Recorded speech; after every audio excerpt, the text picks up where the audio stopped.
Mga Lodi, welcome dito sa gagawin kong video. Ngayon, isi-share ko lang sa inyo kung paano mag-update ng Telchart Maps. So actually, maraming way para ma-update yung Telchart Maps. Pwedeng through online, via apps ng CMAP. Pwedeng order ng CD. Pwede rin umorder ng USB. So dito, ngayon is gagawin natin is from USB. So dinownload ko siya online. Okay, so umpisa na natin. So ang files manggagaling dito sa USB. Okay, hanapin natin yung Telchart dito. Charts. Ang latest update ng Telchart is itong 1168. So it was dated March 26, 2024. So ito yung pinaka-latest na update. So gagawin natin bago natin i-update yung maps, kopyahin muna natin 'to.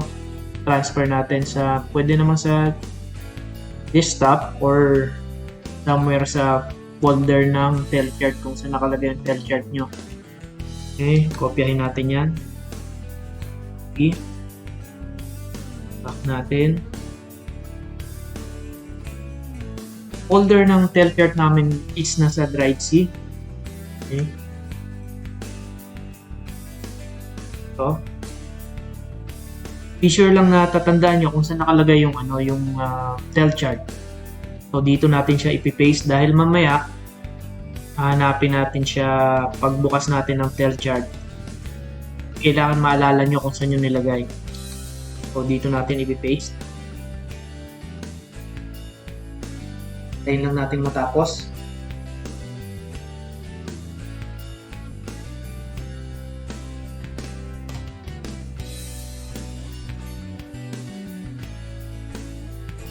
So yung total size ng files is 3.55 gig.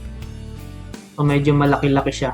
Medyo malaki-laking file. So hindi ako always nag-update ng Telchart. So, paminsan-minsan lang.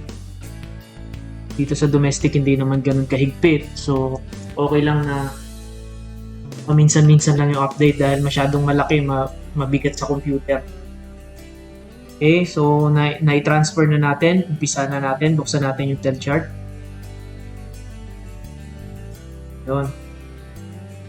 So, sa pag-update niya ng maps, ito lang yung i-click natin. Itong folder na to sa right corner.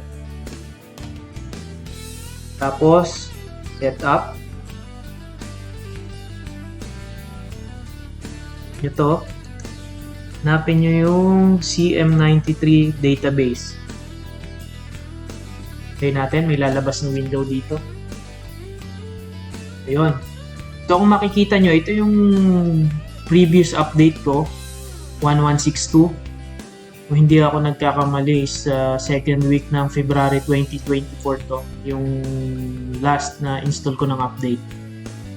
Okay, so umpisa na natin yung pag-update. Hanapin natin kung saan yung location na inilagay natin yung files kanina na 1168. Okay, so local C Telchart. Okay, so naandito yung files. Ang gagawin natin, i-click mo lang yan. Lalabas to yung mga option na to. Kung gagawin mo lang, re-register lang natin tong database niya. Click mo lang yan. Tapos may lalabas na window. Ayun. So, tatanungin niya kung gusto mong i-update. Click mo lang yung yes. Tayo natin maglo-load.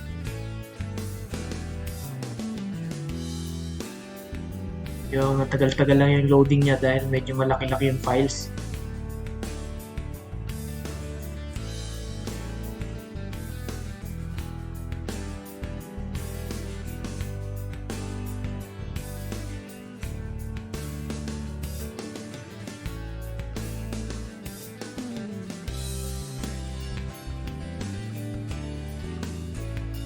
Okay, so, yun, kung napapansin nyo,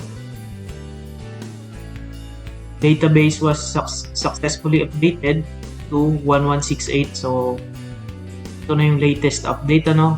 Click OK nyo lang to. So, kung napansin nyo, nagpalit na ng number dito. So, ibig sabihin, na-update na yung maps natin. So, next, check natin to. Tayin lang natin mag-load ulit.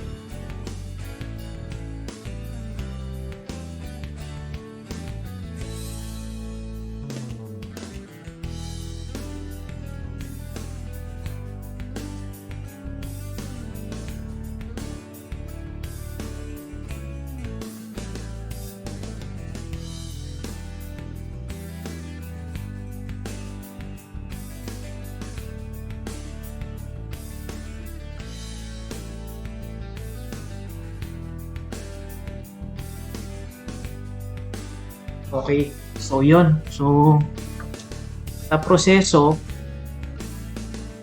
ganun lang kadali pag-update, ano. After nyan, click OK mo na lang. So, after nun click OK mo, pwede mo nang i-close yung Telchart mo.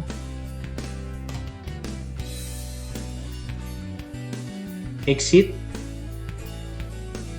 So, i-exit natin siya para mag-refresh yung Telchart at na load niya, maloload niya na yung bagong update sa chart mo. Okay, after natin close, pwede na natin ulit buksan yung Telchart.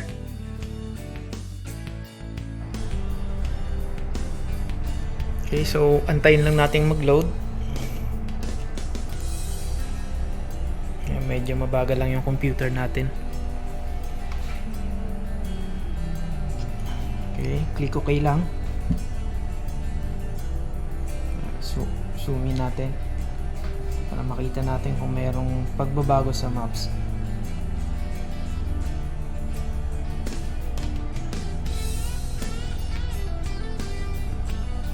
Okay, so yun lang guys. So good to go na yung Telchart natin, pwede nang gamitin.